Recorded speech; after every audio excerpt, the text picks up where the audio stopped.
오늘 말씀 제목은요, 이 말씀 묵상의 꽃은 적용입니다. 즉, 말씀 묵상, 이 큐티의 꽃은 적용이라고 할 수 있어요. 우리가 흔히 이렇게 말씀이 깨달아지면요, 은혜가 되면 가슴만 뜨거워졌다 식어지는 경우들이 너무나 많이 있습니다. 그러나 정말 말씀이 들리고 은혜가 된다라는 것은요, 구체적인 삶의 변화로 이어져야 되는데 그걸 우리가 적용이라고 하잖아요. 그러니까 말씀이 깊이 깨달아졌다면 구체적인 적용이 있어야 돼요. 어제 마지막 말씀이 그런 말씀이 있었거든요. 이제는 우리 조상들처럼 기복신앙 안 하겠습니다. 하나님이 우리 잘되게 해주시면 그거 누리느라 하나님을 외면하는 짓 안 하겠습니다 하면서 견고한 언약을 백성들이 세웠거든요. 그래서 인봉까지 했어요. 도장까지 찍었거든요. 구체적으로 그 내용이, 이들이 견고한 언약을 세운 내용이 무엇인지가 오늘 말씀에 보면 이렇게 나와 있습니다. 그래서 우리도 이제부터 이렇게 적용하겠습니다 라고 이들이 고백한 것처럼 우리도 어떤 적용들을 해야 되는지 말씀을 통해 볼 수가 있는데요. 첫 번째로요, 말씀이 들리는 자가 되어야 합니다. 1절에 보니까요, 그 인봉한 자는 하가랴의 아들 총독 느헤미야와 시드기야. 원래 29절까지 읽어야 되는데 너무 많아서 이렇게 1절만 읽었는데요. 쉽게 정리하자면 1절부터 29절까지는 사람들의 이름이 나오는데, 이 나오는 사람들은 이제는 이제 하나님 말씀대로 살아가겠습니다라고 결단한 사람들의 목록이 나와 있어요. 제일 먼저 임봉을 한 사람이 1절에 보면 느헤미야가 나와 있습니다. 그래서 느헤미야는 이렇게 신앙의 본을 보여주는 사람이었었다라는 것이고요. 읽지는 않았지만 2절부터 8절을 보면요, 제사장 가문이 나와요. 이젠 제사장들이 이렇게 결단하고 믿음으로 살겠다라고 이렇게 나오고 있고요. 9절부터 13절까지는 레위 가문의 17명이 나옵니다. 그래서 이들이 정말 믿음의 본을 보이겠다라는 거겠죠. 14절부터 27절까지는요, 백성의 우두머리들이 나옵니다. 그러니까 느헤미야, 제사장 가문, 레위 가문, 백성의 우두머리들, 이렇게 지도자들이 본을 보이니 어떤 일들이 일어납니까? 28절하고 29절을 읽어보면요, 그 남은 백성과 제사장들과 레위 사람들과 문지기들과 노래하는 자들과 느디딤 사람과 및 이방 사람과 절교하고 하나님의 율법을 준행하는 모든 자, 그들의 아내와 그들의 자녀들, 곧 지식과 총명이 있는 자들은 다 그들의 형제 귀족을 따라 저주로 맹세하기를, 우리가 하나님의 종 모세를 통하여 주신 하나님의 율법을 따라 우리 주 여호와의 모든 계명과 규례와 율례를 지켜 행하여라고 말씀해주고 있어요. 지도자들이 본을 보이니까요, 백성들이 저절로 맹세를 하게 되었다라고 말씀해주고 있어요. 여기 28절에서 주목해서 봐야 되는 단어는 뭐냐면 곧 지식과 총명이 있는 자들이에요. 여기서 말하는 지식과 총명이 있다라는 것은 뭐 지적인 능력이 뛰어나다 그런 의미가 아니에요. 이것은 율법의 의미를 깨닫는 능력이 있다라는 뜻이에요. 더 쉽게 말씀드리면 말씀의 의미를 깨닫는 능력이 있다라는 것이죠. 그러니까 참된 지식과 총명은요, 말씀을 알아듣는 것, 말씀을 들리는 것이겠죠. 그러니까 그들이 말씀이 들리니까 어떤 부분들이 깨달아집니까? 28절에 나와 있잖아요. 이방 사람과 절교하고 라고 나와 있어요. 우리가 말씀이 들리고 깨달아지면요, 이방 사람과 절교하게 돼요. 이것은 지금 우리들에게 안 믿는 사람들하고 이제 교류도 안 하겠습니다, 그런 의미가 아니라 이것은 바로 세상 가치관을 끊어낸다라는 의미가 있어요. 또 이게 1차적인 의미는 이제는 세상 방식으로 살아가지 않겠습니다라는 의미도 있고요. 이방 사람과 절교했다라는 것은요, 또 이런 의미도 있어요. 그건 뭐냐면 이제 분별력을 갖게 되었다라는 뜻이에요. 분별력을 갖게 되었다. 그러니까 우리가 말씀이 들리면요, 분별력이 생겨요. 분별력이 생기면 어떻게 될까요? 만나야 될 사람과 만나지 말아야 될 사람들이 분별이 되고요, 가야 할 곳과 가지 말아야 할 곳이 분별이 됩니다. 해야 할 말과 하지 말아야 할 말이 분별이 되는 것이겠죠. 그러나 말씀이 들려지지 않으면 어떻습니까? 분별력이 없는 거예요. 가지 말아야 될 곳에 가고요. 하지 말아야 될 말들을 하고요. 또 말씀이 들려지지 않으면 모든 것이 구속사가 아니라 세상사로만 보이기 때문에 이렇게 분별력 없는 모습이 삶에 나타날 수 있다라는 것이에요. 이 묵상간증 신앙의 이정표를 보면요, 이분이 불신결혼을 했는데요, 이 믿음 없는 선택의 결과를 주님이 깨닫게 하시려고 여러 가지 사건을 허락하십니다. 그래서 첫째 아이가 사산된 채로 태어났고요. 이후에 건강한 아이가 태어났어요. 그런데 문제는 뭐냐? 남편에게 심각한 우울증이 찾아와 남편은 보호병동에 입원해야 할 정도였었다라는 거죠. 이 일로 교회 공동체에 속해 무너진 예배가 회복되고요. 날마다 말씀을 묵상하며 모든 문제의 근원이 자신의 욕심에서 비롯된 불신결혼임을 깨닫고 회개하게 되었다고 합니다. 마지막 부분에 이런 내용이 나와 있더라고요. 이제는 왜 하필 나에게 이런 일이 왔을까라며 한탄하지 않습니다. 또 하나님이 제게 벌을 내리셨다고도 생각하지 않습니다. 단지 지난 사건들이 믿음 없이 행한 제 삶의 결론임을 인정하고 이를 신앙의 이정표로 삼고 있습니다. 라고 말해주고 있죠. 예배가 회복되고 말씀을 날마다 묵상하니 분별력이 생겼다라는 거겠죠. 우리에게 정말 말씀이 안 들리기 때문에 우리가 이렇게 신세한탄을 하는 것이 아니겠습니까? 또 하나님이 벌을 내렸다라고 생각하지 않습니까? 정말 좋아요, 여러분들이 말씀이 들림으로써 분별력이 생겨져야 된다라는 것입니다. 그래서 이것에 대한 적용 질문은, 오늘 내가 하나님과 견고한 언약을 세우고자 결단해야 하는 것은 무엇입니까? 또 한 가지는요, 세상 가치관을 끊고 말씀대로 살고자 할 때 하나님이 주시는 지혜와 총명을 경험한 적이 있습니까? 그래서 우리가 또 이것은 어떤 분별력이 생긴 적이 있는가를 말씀해 주는 그런 부분입니다. 두 번째로요, 말씀이 들리면요, 구체적인 적용을 합니다. 이제 구체적인 적용들을 뭘 했는지가 나와 있거든요. 30절 31절을 먼저 보면요, 우리 딸들을 이 땅 백성에 주지 아니하고 우리 아들들을 위하여 그들의 딸을 데려오지 아니하며 혹시 이 땅 백성의 안식일에 물품이나 온갖 곡물을 가져다가 팔려고 할지라도 우리가 안식일이나 성일에는 그들에게서 사지 않겠고 일곱째마다 땅을 쉬게 하고 모든 빚을 탕감하리라 하였고 라고 해서요, 이제는요, 이 백성들이 견고한 언약에 동참하잖아요. 어떤 적용부터 하냐? 30절에요. 자녀들을 불신결혼 시키지 않겠다라는 것이에요. 여러분, 모든 악의 총체가 불신결혼입니다. 왜냐면요, 불신결혼에는 신앙적인 타락이 필연적으로 따라오기 때문입니다. 불신결혼을 하잖아요. 신앙의 타협이 일어날 수밖에 없기 때문이라는 것이에요. 그래서 이 불신결혼 하지 말아야 되는데, 문제는 불신결혼도 문제지만 불신적인 가정생활하고 있지 않는가도 돌아보셔야 돼요. 집에서의 나의 생활들을 돌아보십시오. 세상 사람들과의 다름이 있습니까? 불신앙의 삶은 아닌가도 돌아봐야 되겠고요. 31절에 보니까요, 안식일 제대로 지키겠습니다. 우리로 말하면 주일 제대로 지키겠습니다라는 고백이에요. 여러분, 이 이스라엘 자손이 바벨론 포로로 갔다 잡혀왔잖아요. 다시 잡혀갔다가 다시 돌아왔잖아요. 근데 이 땅에요, 이방 세력들이 들어와서 기득권을 형성했기 때문에 안식일에 일하지 않으면 먹고 살기가 힘들었을 거예요. 그렇다고 할지라도 우리들은 안식일을 분명히 지키겠습니다라는 거죠. 1907년에 평양에 대부흥이 일어났잖아요. 그때 있잖아요.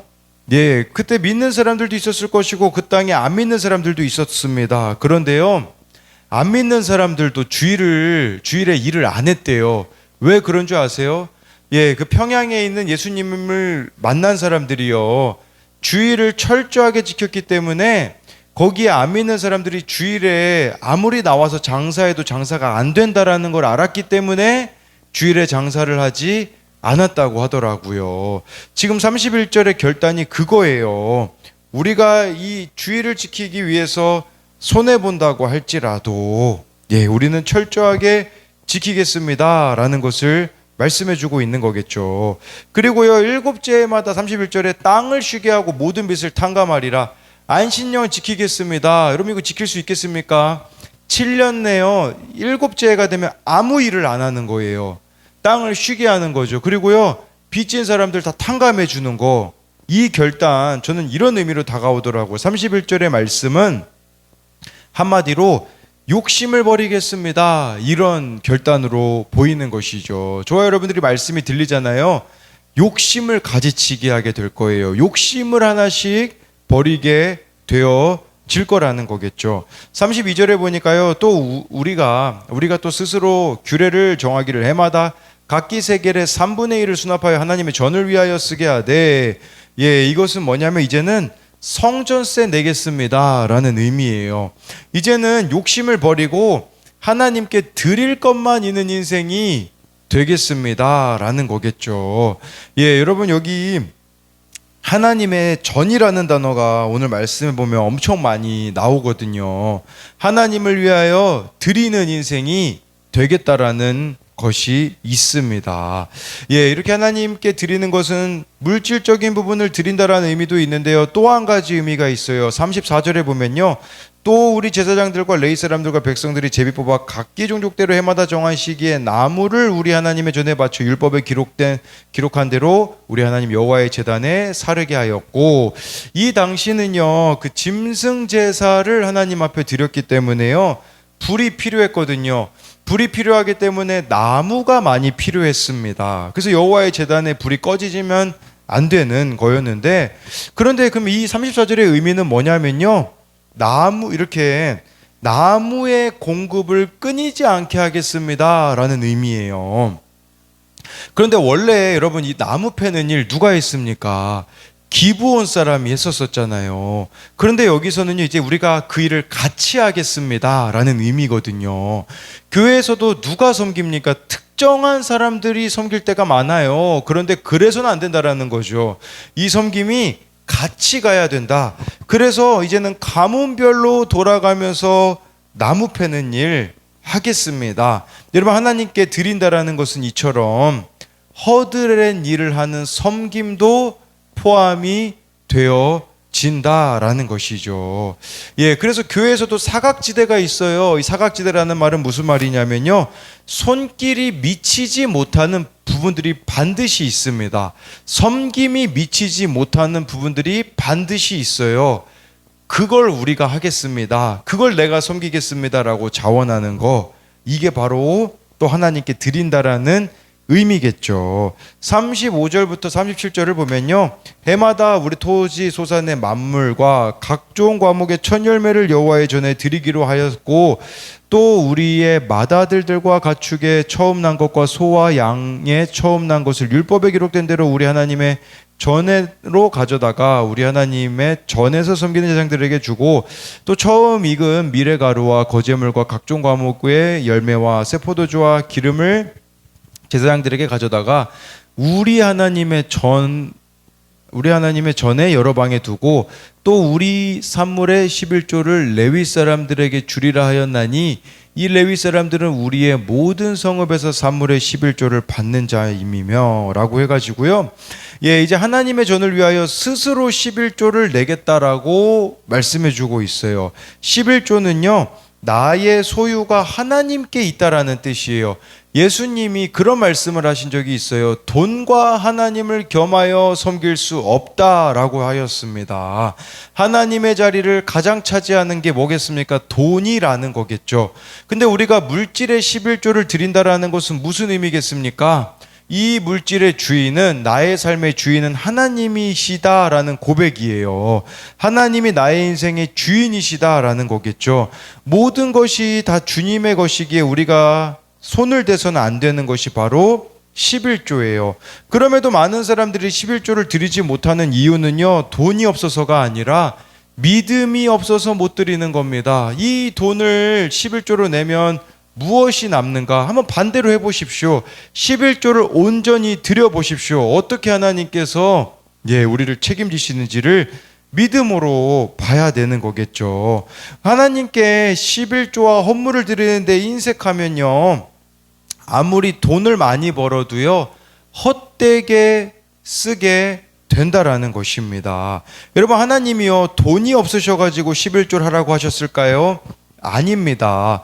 모든 것이 하나님의 것이에요. 그러나 10분의 1을 드리라고 하시는 것은 날마다 순간마다 하나님이 내 삶의 주인임을 기억하라는 것이에요. 그리고 하나님은 내가 하나님을 기억하며 하나님을 주인으로 모시고 살 때 11조를 통해 내게 복을 주시겠다고 약속하셨습니다. 그러니 11조를 드리지 않는다는 것은 하나님께로부터 오는 복을 내가 안 받겠다고 거절하는 것과 동일한 것입니다. 뿐만 아니라 우리가 물질의 11조도 드려야 되겠지만 시간의 11조도 드리면 얼마나 좋겠습니까? 예전에 어느 목사님이요, 하나님께 100분의 1이라도 좀 드려보라고 그렇게 설교하신 적이 있어요. 시간의 100분의 1, 15분입니다. 여러분, 시간의 100분의 1은요. 근데 하루에 11조를 드린다면 2시간 반이 해당되거든요. 저와 여러분들이 하루에 적어도 하나님과 2시간 반 정도 교제하고 있는가? 이 시간의 11조도 드릴 수 있겠고요. 애정의 11조도 드려야 됩니다. 이 애정의 11조라는 건 뭐냐면 우리가 구원을 위해서 다른 사람을 위해 2시간 반을 사용할 수 있는가? 이걸 묻는 것이겠죠.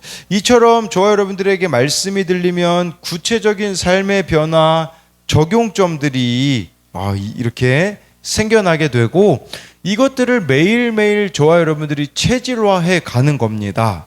체질화가게 되어지면 어떤 사람이 되겠습니까? 바로 하나님의 뜻에 합당한 하나님의 사람들이 되겠다라는 거죠. 오늘 말씀에 하나님의 전이라는 단어가 많이 나와 있어요. 이 성전 개념이 이제는 어떻게 되었습니까? 저와 여러분들이 안에 성령님이 계시기 때문에 한 사람 한 사람이 다 성령님이 거하시는 전이잖아요.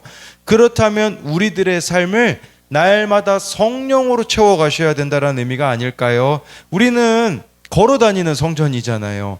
그렇기 때문에 저와 여러분들이 날마다 하나님으로 내 인생을 채워서 하나님께 드릴 것만 있는 인생, 이웃들에게 나눌 것만 있는 인생을 살아가는 우리 한 사람 한 사람이 되었으면 좋겠습니다. 이것에 대한 적용 질문은요, 말씀이 들리기에 버려야 하는 불신앙적인 삶과 욕심은 무엇입니까? 또 한 가지는요, 모든 것이 하나님께 속했다는 신앙 고백으로 11조를 드리고 있습니까?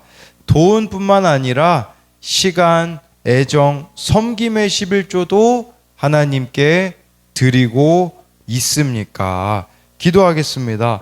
살아계신 하나님, 정말 견고한 언약을 세우고 임봉을 하였는데 이들이 말로만 그친 게 아니라 실제적인 구체적인 삶의 변화로 가져갔습니다. 하나님, 우리가 말씀이 들린다라는 것은 은혜 받는다라, 말씀의 은혜를 받았다라는 것은 가슴이 뜨거워지는 정도가 아니라 구체적인 삶의 변화로 나아가는 것, 손과 발이 가는 적용까지 나아가는 것이 말씀이 들리는 것임을 봅니다. 그리하여서 정말 우리들 가운데 이방 가치관을 버리기 원합니다. 세상 가치관을 버리기 원합니다. 욕심을 버리기 원합니다. 자기 애를 버리기 원합니다. 그리하여서 이제는 하나님께 드릴 것만 있는 인생, 하나님께 드리는 것을 아까워하지 않는 인생이 되게 하여 주옵소서. 그런 인생들을 어떻게 하나님이 인도하시고 책임지시는지 아버지, 우리가 실제적인 삶에 경험하기 원합니다. 그렇게 되기 위해서 필요한 것은 우리의 믿음입니다. 하나님 말씀에 대한 믿음을 가지고 살아갈 때 하나님 우리들의 삶을 인도하시고 책임지시고 하나님이 기뻐하시는 한 사람 한 사람 되게 하여 주실 것을 믿으며 살아계신 예수님 이름으로 기도드립니다. 아멘.